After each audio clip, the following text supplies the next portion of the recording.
आगे बढ़ते हुए अब खबर इजरायल और ईरान में बढ़ते हुए टकराव से जुड़ी हुई है और ये टकराव जैसे जैसे बढ़ रहा है वैसे वैसे दुनिया में हलचल तेज हो गई है और खबर ऐसी कि कहीं ये तीसरे विश्व युद्ध की आहट तो नहीं, वर्ल्ड वॉर तो नहीं छिड़ने वाली है। ईरान और इजरायल में टकराव बढ़ा है युद्ध को लेकर। आईआरजीसी कमांडर ने बड़ा दावा कर दिया है युद्ध को लेकर। अब बड़े बड़े दावे और अब कहना ईरान का यह है कि हमारे पास हथियारों की कोई कमी नहीं है, किसी को भी मुंहतोड़ जवाब देने में हम सक्षम हैं और दे सकते हैं। अब साथ ही साथ ईरान ये भी कह रहा है कि हम सिगरेट की तरह मिसाइलें बनाते हैं और पिछले दिनों हमने देखा भी कि कैसे एक के बाद एक मिसाइलें इजरायल की तरफ दागी भी गई थी। ईरान किसी भी तरीके से पीछे हटने को तैयार नहीं और ईरान ये भी कह रहा है कि फिक्स है डेट और अब हम पीछे नहीं हटेंगे। जिस तरीके से ये पूरी खबर निकलकर सामने आ रही है, ईरान और इजरायल के बीच टकराव की स्थिति बढ़ती हुई और इस टकराव के बीच में इजरायल पर जो हमले की तारीख है वो अब क्या फिक्स हो गई है, क्या सामने आ गई है, दुनिया के अलग अलग देश इस घटना को कैसे देख रहे हैं, ये आपके लिए जानना जरूरी है। दरअसल 12 से 13 अगस्त के बीच इजरायल पर हमला हो सकता है और इसीलिए हम कह रहे हैं कि क्या वर्ल्ड वॉर की डेट फिक्स हो गई है, क्या ये वर्ल्ड वॉर की शुरुआत है। यहाँ पश्चिमी देशों में हलचल बढ़ गई है, पश्चिमी देशों ने हमले का अलर्ट जारी कर दिया है। यहाँ तिशा बाव के दिन इजरायल पर ईरान हमला करेगा ऐसी जानकारी मिल रही है। यहाँ पर तिशा बाव यहूदी कैलेंडर का सबसे दुखद दिन होता है। ईरानी मीडिया ये दावा कर रहा है कि कभी भी हमला ईरान कर सकता है इजरायल पर। ईरानी मीडिया का ये दावा जिसमें बैलिस्टिक मिसाइल से हमला हो सकता है। ईरान ने नए हमास चीफ खालिद मशाल को तेहरान भी बुला लिया है, यानी कि हमास के चीफ के मारे जाने के बाद ईरान ने सीधे चेतावनी इजरायल को दी कि हमला जरूर होगा, बदला जरूर लिया जाएगा। और अब यहाँ हमास के नए चीफ को तेहरान बुलाना यानी कि इस हमले को लेकर डिस्कशन हो सकता है। जानकारी ये भी निकलकर सामने आ रही है कि ईरान ने सीधे तौर पर खुली धमकी दे दी है, कह दिया है कि सिगरेट की तरह हम मिसाइलें बनाते हैं, किसी भी तरीके से सक्षम है और मुंहतोड़ जवाब देने में हम पूरी तरह से आगे हैं, पीछे हम हटेंगे नहीं। 12-13 अगस्त के बीच इजरायल पर हमला हो सकता है, जो अभी तक की जानकारी है। पश्चिमी मीडिया ने हमले का अलर्ट भी जारी कर दिया है और इस हमले के अलर्ट के बीच इजरायल के भी कान खड़े हो गए हैं। तिशा बाव के दिन ईरान इजरायल पर हमला करेगा। 12-13 अगस्त को यह हमला हो सकता है। संजीव श्रीवास्तव मेरे साथ में जुड़ गए हैं, विदेश मामलों के जानकार हैं, group captain retired. UK Devnath sir भी मेरे साथ में जुड़े हुए हैं डिफेंस एक्सपर्ट के तौर पर। यूके देवनाथ सर, अभी वर्ल्ड वॉर की आहट के तौर पर चीजें नजर आ रही थी, लेकिन अगर इतना ज्यादा साफ तारीख सामने आ रही है, दिन भी वो जो सबसे ज्यादा दुखद इनकी मान्यताओं में कहा जाता है, अगर वो दिन चुना गया है, डेट नजदीक आ रही है, कैसे आप देख रहे हैं? दुनिया के अलग अलग देश प्रभावित तो अभी भी हैं, अगर ये जंग छिड़ जाती है तो होगा क्या? सबसे बड़ी बात है कि इजराइल के ऊपर अगर कोई मुल्क हमला करेगा, सिर्फ एक ही देश है, देश संगठन की बात नहीं कर रहा, वो है ईरान। बाकी कोई भी दुनिया में 56 या 57 मुस्लिम देश हैं या अरब मुल्क कोई 11 या 14 हैं, कोई भी इजराइल पर हमला नहीं करेगा। हाँ, अगर ईरान हमला करता है तो किस तरह से हमला करेगा? जाहिर बात है कि ईरान अगर अपनी आर्मी को भेजता है, टैंक तो बख्तरबंद गाड़ियों को भेजता है, तो उनको इराक से होते हुए, सीरिया से होते हुए इजराइल तक जाना पड़ेगा। पॉसिबल नहीं है, रास्ते में ही यूएस एयरफोर्स उनको नष्ट कर देगी।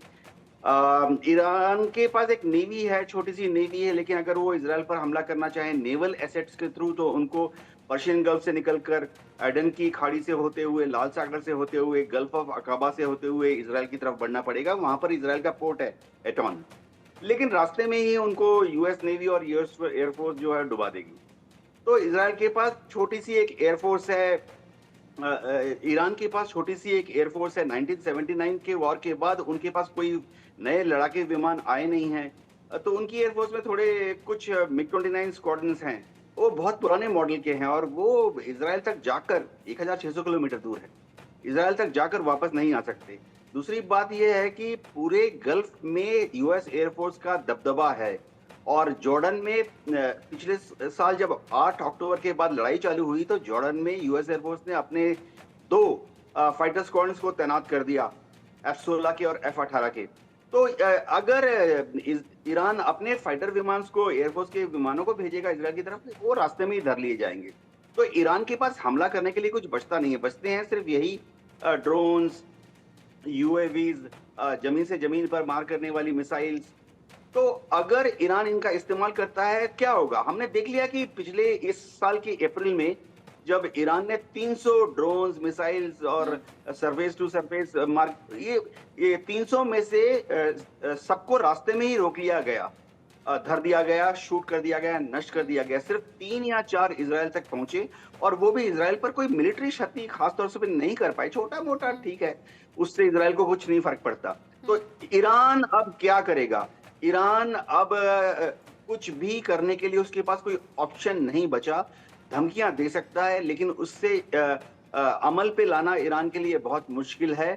गीदड़ बप्पी दे सकता है।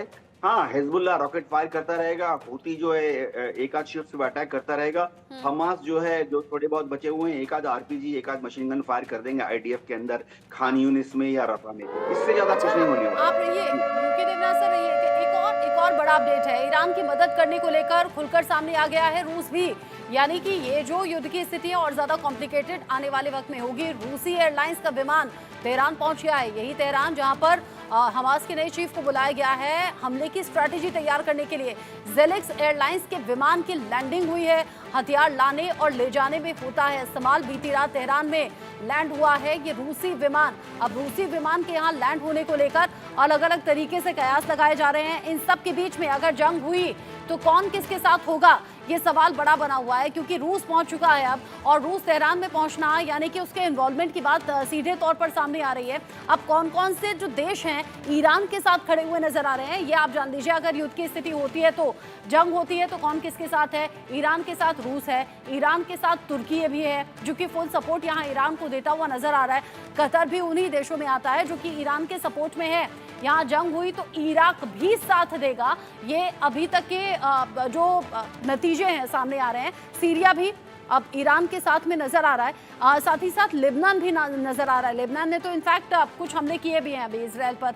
यमन भी है जो कि ईरान के साथ में सपोर्ट करता हुआ नजर आ रहा है, और ईरान इसीलिए बहुत ज्यादा कॉन्फिडेंट भी है। पाकिस्तान भी उन देशों में एक है जो कि ईरान का सपोर्ट कर रहा है। अब इजराइल के साथ कौन है ये जान लीजिए। अमेरिका सबसे शक्तिशाली देश जो कह रहा है कि हम इजराइल के साथ हैं, ब्रिटेन भी साथ में है। इन सब के बीच में एक और बड़ा अपडेट भी मिल गया है। जंग हुई, कौन किसके साथ होगा ये तो आपने जाना, लेकिन हानिया की हत्या पर तेल अवीव से इस वक्त बहुत बड़ा अपडेट मिल रहा है। बंधक डील में बाधा बन रहा था यहाँ पर इजराइल, ये निकलकर सामने आ रहा है। हानिया की हत्या पर तेल अवीव से इस वक्त का बहुत बड़ा अपडेट। बंधक डील में बाधा बन रहा था। इस्माइल हानिया यानी कि जो बंधक बनाए हुए थे उनकी रिहाई को लेकर जो डील होनी थी उसमें इस्माइल हानिया का इन्वॉल्वमेंट था, इसलिए भी उसे ढेर किया गया है, जो जानकारी अभी तक निकलकर सामने आ रही है। एक और बड़ा अपडेट आप जानिए, आईडीएफ अधिकारियों के साथ नेतन्याहू की बैठक अब चल रही है। यहाँ पर हमले का जवाब देने की रणनीति पर चर्चा संभव है। यहाँ बंधकों की रिहाई को लेकर भी चर्चा की गई है। इजराइल के दुश्मनों को नेतन्याहू ने सीधे तौर पर धमकी दी है कि जो भी इजराइल से टकराएगा वो चूर चूर हो जाएगा, खत्म उसे बिल्कुल कर दिया जाएगा।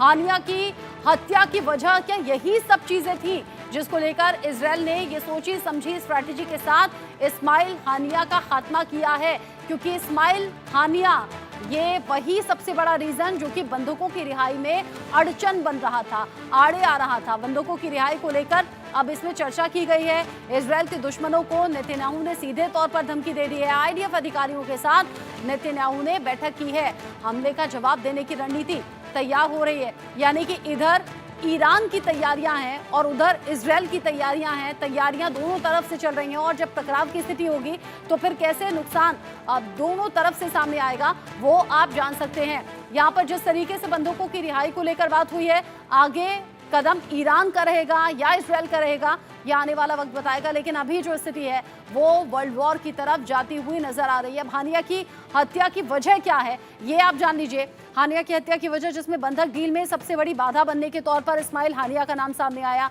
हानिया की वजह से ही कई बार बंधकों की रिहाई टल गई, जो कि इजराइल बार बार दबाव डालता रहा।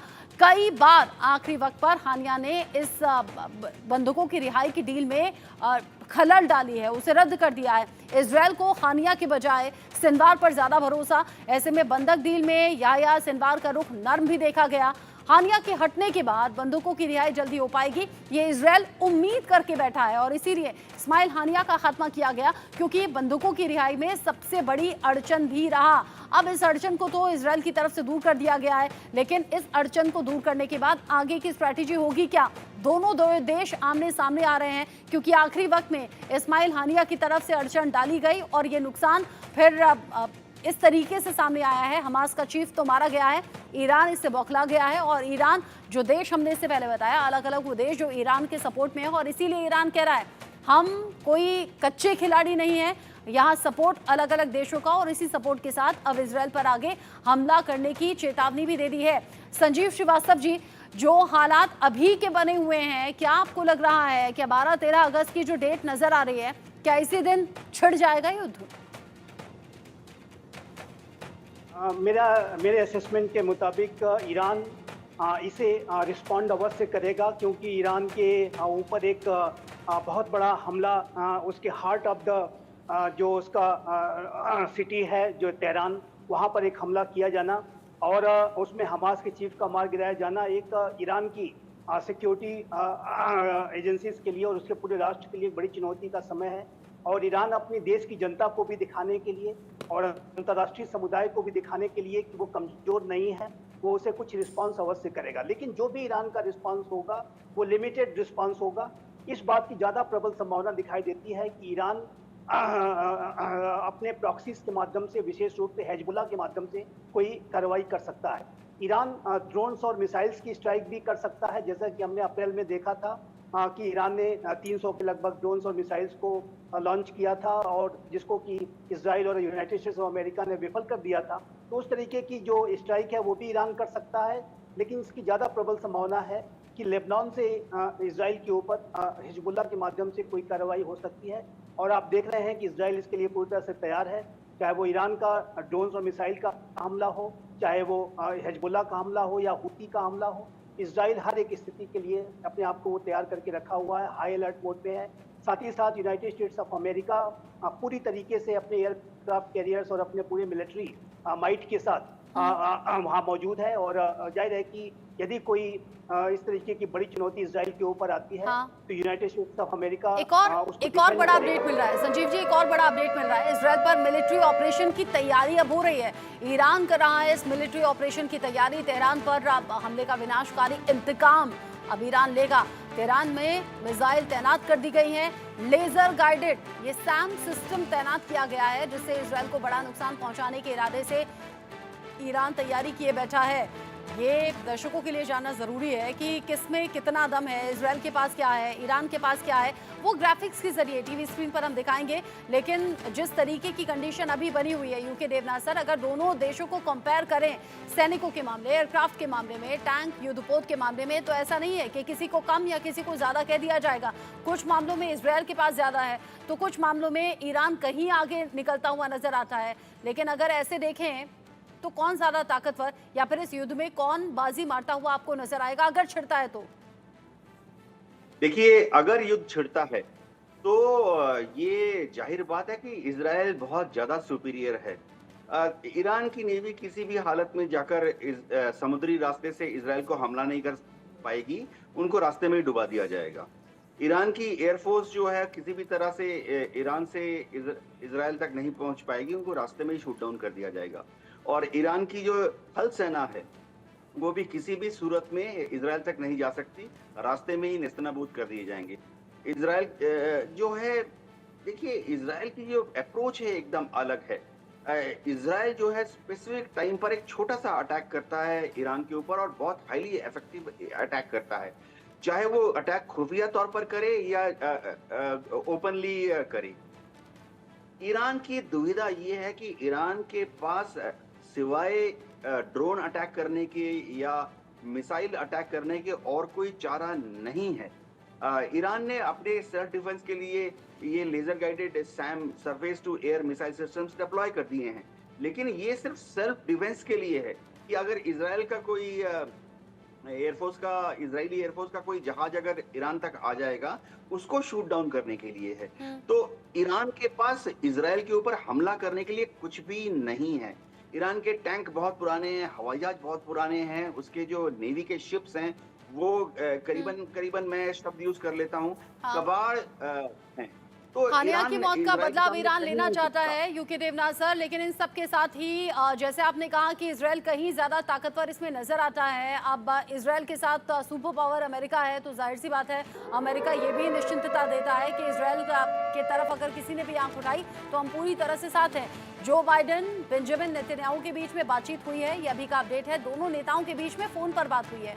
ईरान से हमलों की आशंकाओं पर भी ये चर्चा हुई है। इजराइल की सुरक्षा को लेकर ये बातचीत दोनों देशों के नेताओं के बीच में हुई है। जो बाइडेन ने यहाँ भरोसा दिया है हर तरीके की मदद का। इजराइल के साथ सुपर पावर है, अमेरिका है। लेबनान के पास 12 युद्धपोत तैनात कर दिए गए हैं। मिडिल ईस्ट में नए सिरे से यहाँ सैनिकों की तैनाती भी की गई है। ड्रोन, मिसाइल, इस तरीके से तैयारियां अलग अलग तरीके से सामने आ रही हैं। हमलों को रोकने की पूरी तैयारी है। अब जिस तरीके से अभी तैयारियों की बात संजीव जी सामने आ रही है, अगर अमेरिका इजराइल के साथ पूरी तरह से खड़ा है भी, तो क्या इजराइल को नुकसान बिल्कुल भी नहीं होगा? बहुत ही मिनिमल नुकसान होगा अगर ऐसा कोई स्थिति आती भी है। जैसा कि हमने पिछली बार देखा था कि एक कोई जो मिसाइल है वो इजराइल के किसी सिटी में जाकर गिरी थी और उसमें एक बच्ची की मौत हो गई थी। उसके अलावा जो कैजुअलिटी थी बहुत ही मिनिमल थी। और इस बार तो तैयारियां और भी ज़्यादा बड़ी हैं, क्योंकि ये जो ईरानियन रिस्पांस है वो सीधा ईरान अपने इंटरकॉन्टिनेंटल बैलिस्टिक मिसाइल्स जो ICBMs हैं उसके माध्यम से, ड्रोन्स के माध्यम से, अपनी नेवी के माध्यम से वो इजराइल के ऊपर अटैक लॉन्च कर सकता है। लेकिन जैसा कि मैंने कहा कि इस बात की संभावना ज़्यादा है कि वो हिजबुल्ला हुती के माध्यम से भी खतरे पैदा इजराइल के ऊपर कर सकता है, इसकी ज़्यादा बड़ी संभावना है। तो इस समय यूनाइटेड स्टेट्स ऑफ अमेरिका और इजराइल के सामने ईरान के डायरेक्ट अटैक को और साथ ही साथ लेकिन फिर भी ईरान ये दावा कर रहा है कि अलग अलग फ्रंट पर घेरा हुआ है इजराइल को और इजराइल को बड़ा नुकसान पहुंचाएंगे। ईरान के दावों में कितना दम है, इस पर भी बात होगी। लेकिन हानिया की हत्या के बाद एक और बड़ा अपडेट है। द टेलीग्राफ के हवाले से ये बड़ा अपडेट है, बड़ी खबर है, जहां पर मुसाद ने लिए ईरानी एजेंट्स, मुसाद ने यहाँ पर ईरानी एजेंट्स की मदद ली है। जो जानकारी मिल रही है, ईरानी एजेंट ने गेस्ट हाउस में बम लगाया और इसी तरीके से हानिया की जान गई है। 3 कमरों में लगाया गया था विस्फोटक, रिमोट कंट्रोल से फिर वहां धमाका किया गया। ईरानी एजेंट ने गेस्ट हाउस में रेकी की, फिर ये बम लगाए, 3 कमरों में विस्फोटक लगाए गए, रिमोट कंट्रोल से धमाका किया गया और इसी की वजह से हानिया की हत्या हुई। हानिया की मौत इसी वजह से हुई। द टेलीग्राफ के हवाले से ये खबर है। ईरानी एजेंट हानिया के हत्यारों को लेकर जानकारी। मुसाद ने तेहरान में हानिया की हत्या की योजना बनाई। मुसाद ने 2 ईरानी एजेंट्स को काम पर लगाया था। ईरानी एजेंट्स ने 3 अलग अलग कमरों में विस्फोटक लगाया और फिर रिमोट कंट्रोल के जरिए इसे बम विस्फोटक जो था उसे उड़ा दिया गया और इसमें हानिया मारा गया। एक और अपडेट है, हानिया की हत्या का बदला लेगा हमास, जो कि पहले से कहा जा रहा है नेतन्याहू की हत्या करना चाहता है हमास, यानी सीधे सीधे इजराइल के साथ नेतन्याहू भी निशाने पर, ईरान, हिजबुल्ला भी हत्या की फिराक में। यहाँ पर शिनबेट ने नेतन्याहू को अलर्ट जारी कर दिया है। इजराइल की गुप्तचर एजेंसी है शिनबेट, जिसने ये अलर्ट जारी किया है कि नेतन्याहू की जान को खतरा है। यूके देना सर, यहाँ सिर्फ इजराइल ही टारगेट पर नहीं, नेतन्याहू की जान भी अब लेना चाहता है ईरान और हमास। नेतन्याहू या इजराइल का कोई भी टॉप पॉलिटिकल लीडर उसकी हत्या करना, ये तो हमास का एक उद्देश्य शुरुआती दिनों से रहा है। इसलिए अगर आप इजराइल में जाएंगे या जब इजराइल के कोई भी लीडर दिल्ली में भी आते हैं, हमने देखा है कि उनकी सुरक्षा के लिए बहुत ही कड़े कदम उठाए जाते हैं।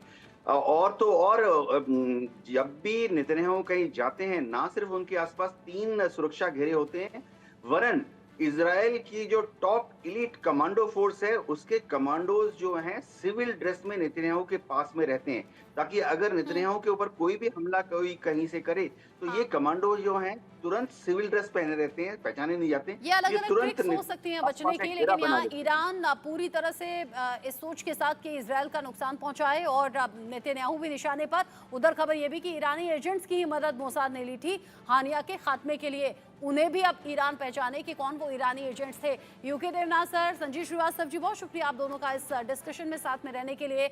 हमास का चीफ इस्माइल हानिया, जिसकी हत्या ईरान में ही हुई, जिसे पूरी दुनिया हैरान है। हत्या के बाद सवाल अब ये खड़े हो रहे हैं कि क्या ये ईरान इजराइल युद्ध का आगाज है, जिसे हम वर्ल्ड वॉर के तौर पर देख रहे हैं। रिपोर्ट देखिए।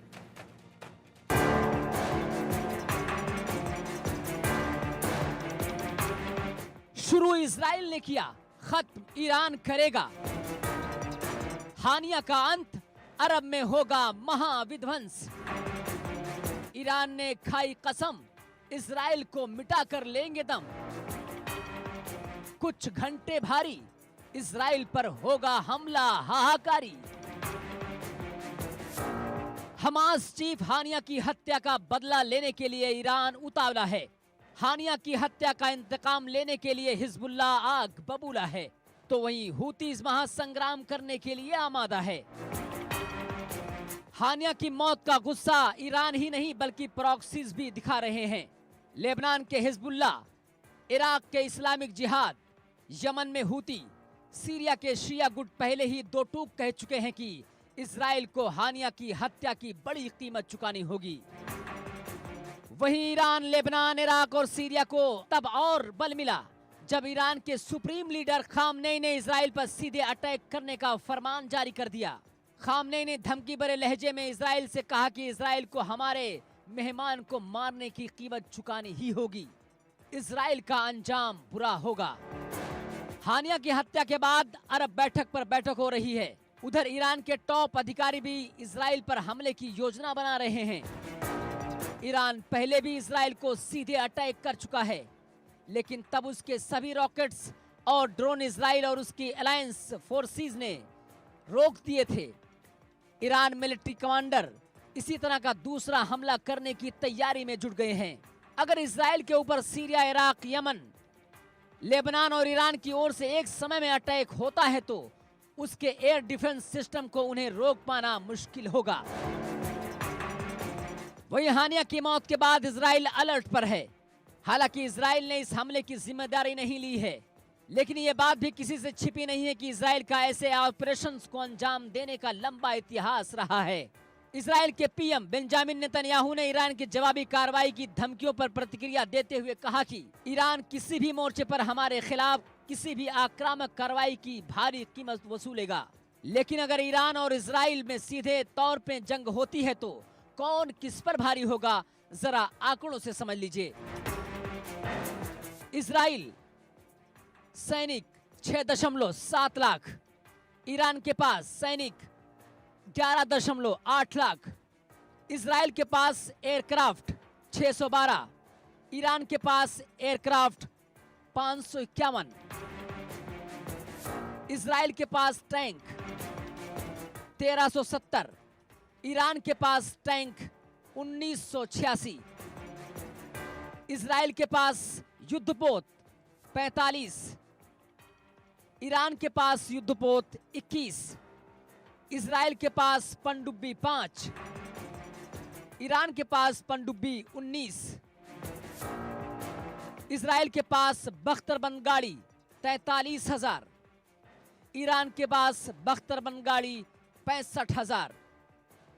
इजराइल के पास परमाणु बम 80 और ईरान के पास आधिकारिक तौर पर परमाणु बम नहीं है। बहरहाल अगर ईरान और इजराइल में जंग होती है तो दुनिया में जंग का नया मोर्चा खुलेगा और दुनिया दो टुकड़ों में बटी हुई होगी। Bureau report, India news.